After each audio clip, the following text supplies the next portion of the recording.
when I saw the text on my phone that read, "I want a divorce. All communication through my lawyer." My hands froze. No warning. No fight. Just a cold, sharp sentence like a knife to the chest. I stared at those words while my heart thundered in my ears. And all I replied was, "Understood."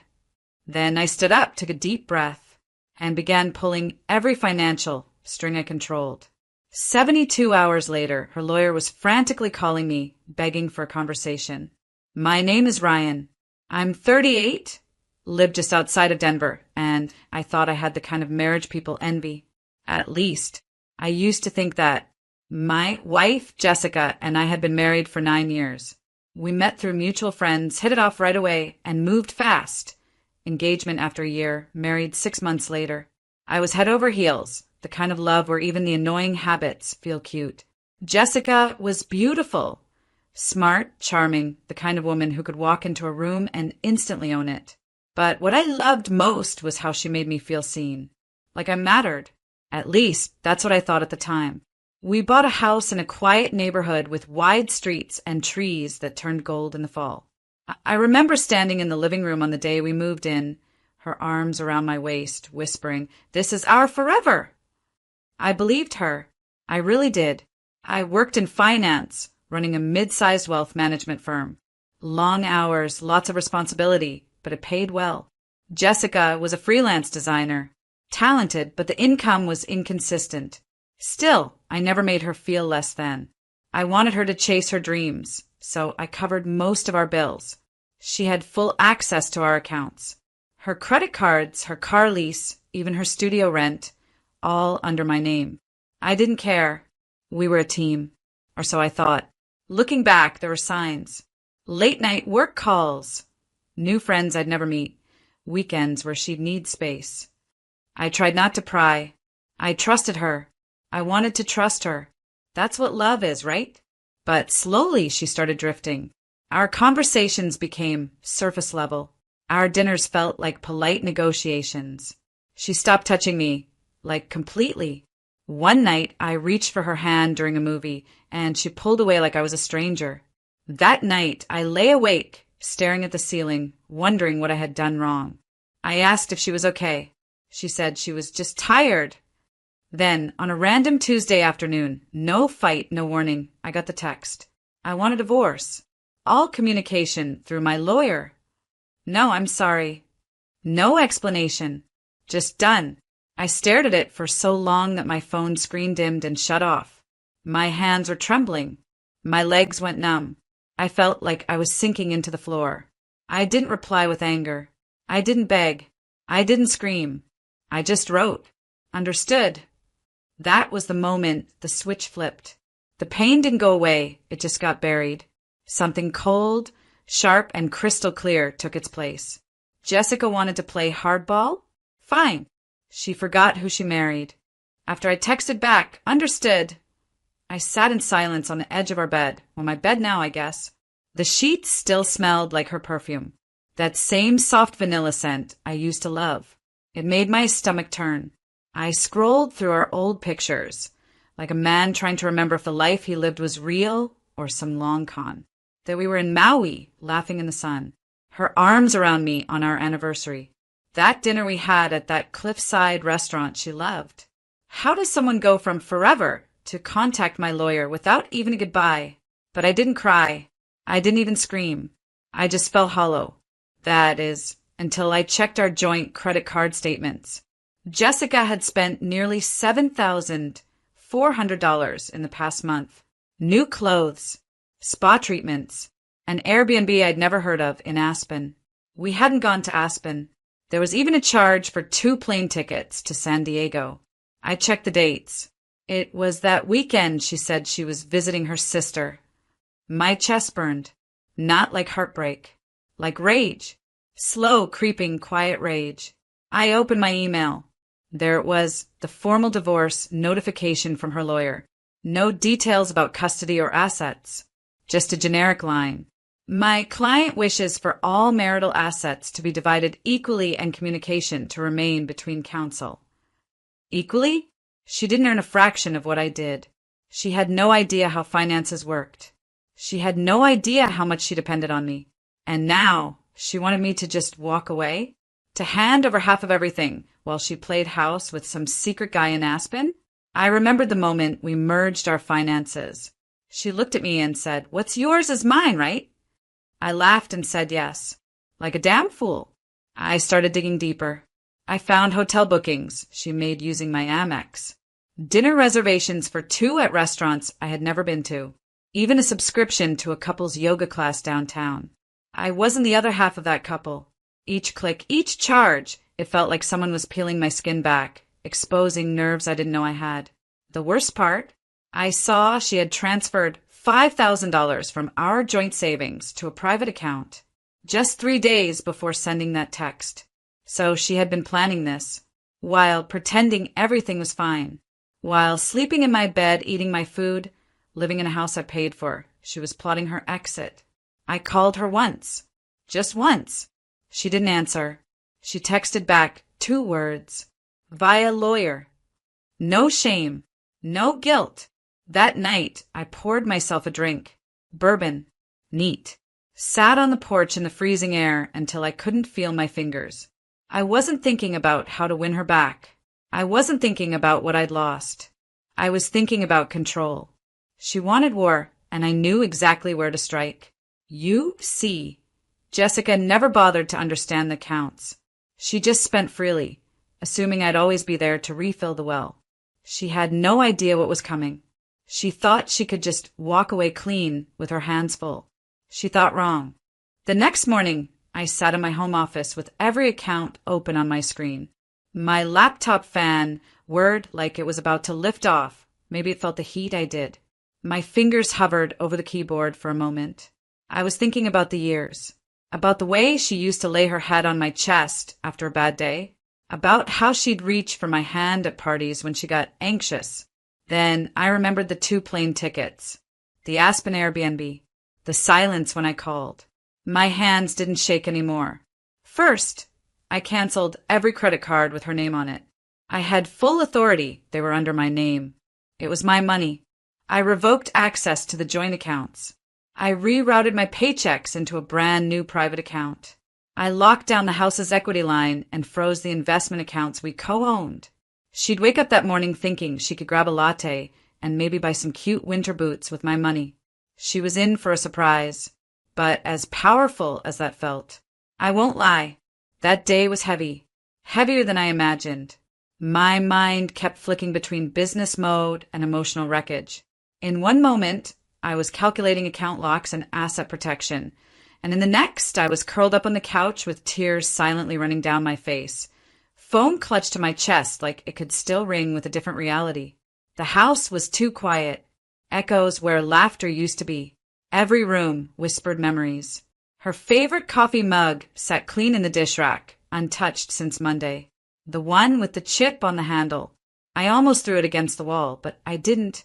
I just stood there, frozen. I didn't eat that day, or the day after. My appetite left with her. I'd shower, get dressed, sit down at my desk, and then stare at the wall for hours. But I didn't let anyone know. Friends started texting. Everything okay? You've been quiet. You and just good. I typed replies, then deleted them, then typed again. I couldn't say the words yet. Couldn't admit that the person I trusted most had pulled the rug out from under my whole life. What hit hardest was this strange new reality where I was suddenly disposable. 9 years of love, dates, anniversaries, dreams reduced to a cold, emotionless text. She didn't even call me to say she was done. Didn't sit across the table and look me in the eyes. I didn't even get the decency of a goodbye.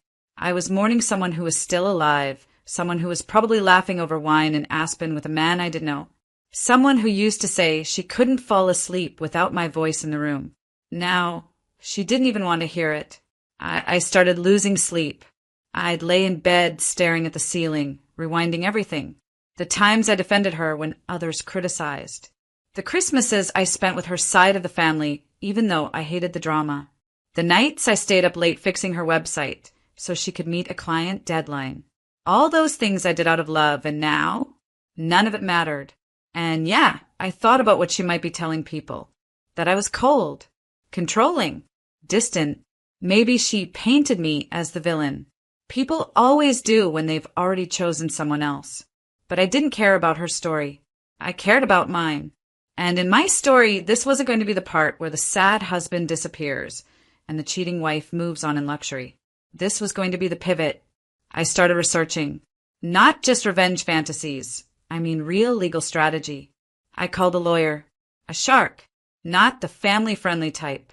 The kind that smiled while explaining loopholes that would make the other side bleed. We went over every document, every account, every asset. And as we talked, something started to shift in me. Something sharp. Something focused. I began planning. Not with anger, but with precision. I kept things quiet. Didn't tell Jessica what I was doing. She thought she had the upper hand. Thought I'd be too heartbroken to fight back. Thought I'd crawl into a corner and let her lawyer run the show. She didn't know that I was documenting everything. She didn't know I'd found the emails between her and a man named Brent. She didn't know I'd hired a PI to confirm their little getaway in Aspen. She didn't know I had receipts, photos, timestamps. She also didn't know that in our state, proof of infidelity affects division of assets. Yeah, she didn't do her homework. I did. Each day, I got a little stronger, a little colder, but clearer. I wasn't grieving anymore. I wasn't the sad husband sitting on the porch with a drink and a shattered heart. I was the man with the matches, staring at a bridge she thought she'd crossed safely. I wasn't going to burn it impulsively. I was going to light it when she was standing in the middle. By day 4, I had fully stepped into the role of a quiet storm. Not loud, not messy, just controlled and deliberate. I knew I couldn't let emotions drive this. I wanted precision. I wanted to win so thoroughly that even she would question how she ever thought she could outmaneuver me. First step? I met with my lawyer again, a guy named Carl. Ex-military, ex-prosecutor, current predator in a 3-piece suit. He reviewed everything I brought in, the PI photos, the screenshots, the bank activity, the flight confirmations, and smiled. This, he said, tapping a photo of her hand on Brent's thigh in Aspen, is going to be worth more than gold.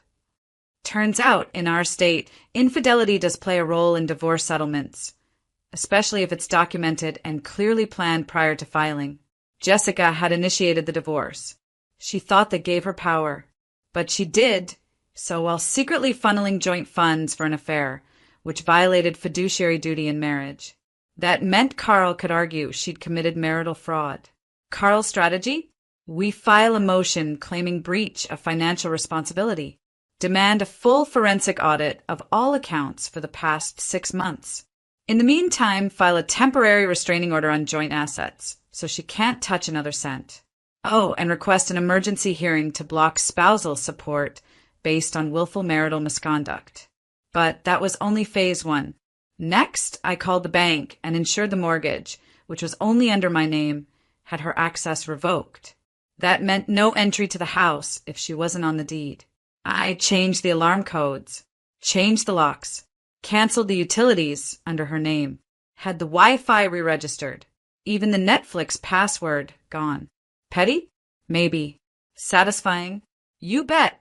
Now here's the fun part. Jessica had a part-time art business.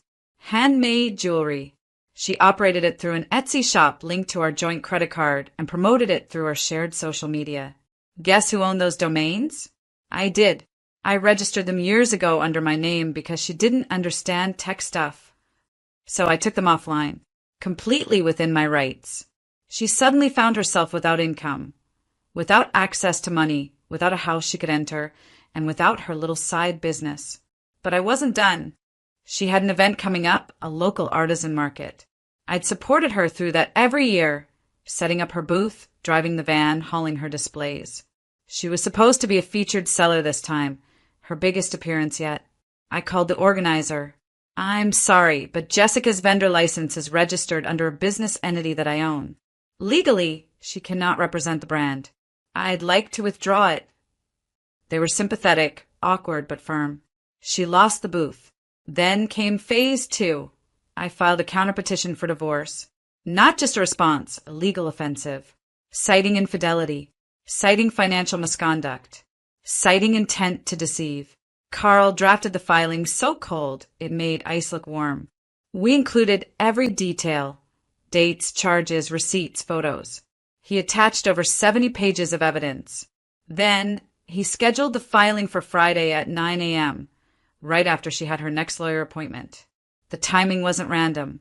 You see, Jessica was about to find out that the person she thought was helpless had just quietly turned the tide of everything. I also left one thing for her, just one. A single message. I sent it through her lawyer's office, attached to a formal asset audit form. The message read, "You wanted silence. You got it. Let's let the court do the talking." Then I sat back and waited. You know what they say about revenge. It's a dish best served cold. But I was planning to serve it frozen, with legal filings, asset freezes, and a smile that said, "I told you not to mistake my silence for weakness." Friday came. At exactly 9 a.m., Carl filed the motion and counterpetition. By 9:03 a.m., Jessica's lawyer had it in his inbox. By 9:10, I had 3 missed calls from a blocked number. By 9:15, Carl smirked and said, "Let it ring." And we did. Jessica had no idea what hit her. While she was planning a quiet, cold escape with her lover and a chunk of my finances, I had been laying down a silent network of traps. Every move she made, I had mirrored with legal precision. Every secret she tried to keep, I exposed with calm and care. At 11:30 a.m., her lawyer called Carl officially. I was in the room, and Carl put it on speaker. "Carl," the voice said, "I think we may need to reevaluate the basis of the original divorce filing." Carl leaned back. "You mean the one where she demanded full spousal support while simultaneously using joint accounts to fund a hidden affair? That filing." Silence. "I think a settlement may be in order. I believe my client misrepresented the situation." I almost laughed out loud. That afternoon, Jessica showed up at the house. Not inside. She couldn't get in anymore, but at the gate. She looked completely different. Disheveled. No makeup. Hair thrown up in a bun. She was holding her phone, shaking slightly. "I just want to talk," she said. I stepped out onto the porch, but didn't go down the stairs. "We don't need to talk, Jess," I said. "We have lawyers for that." Her eyes welled up. "You're ruining me. I don't have access to anything. My shop is gone. My money is frozen. Brent's not even. He's not what I thought." I held up a hand. "You ended the marriage with a text. You said all communication should go through your lawyer. I'm honoring that." She stepped closer. "I made a mistake." I smiled. Not out of joy, but out of peace. So did I. I married someone who thought love was disposable. Now I've corrected it. Then I turned around and walked back inside, leaving her standing outside the gate of the home she once treated like her backup plan. The silence I had offered at the beginning, it had turned into the most deafening reply she could ever receive. Within a week, she agreed to a settlement that gave her nothing. No alimony, no share of the house, no access to accounts, no business rights, just her name and her shame. I didn't gloat. I didn't yell. I didn't post anything on social media. I let the silence say it all. And I slept better that night than I had in years. They say the loudest revenge is the one you never speak. Jessica expected me to break, to beg, to lose control. But I didn't scream. I didn't plead. I stood still, steady, and let my silence become my armor. Every step she took thinking I was weak only made my comeback stronger. Revenge doesn't always need rage. Sometimes it's quiet, strategic, cold like steel. Now, when I think back to that text, all communication through my lawyer, I actually smile. Because in her attempt to cut me off, she gave me the very weapon I needed, distance. And with that, I turned betrayal into power. I learned something in all of this. You don't always have to fight fire with fire. Sometimes you let the fire burn itself out. So let me ask you this. What would you have done if you got that text from your spouse? Would you burn it all down or go silent like I did?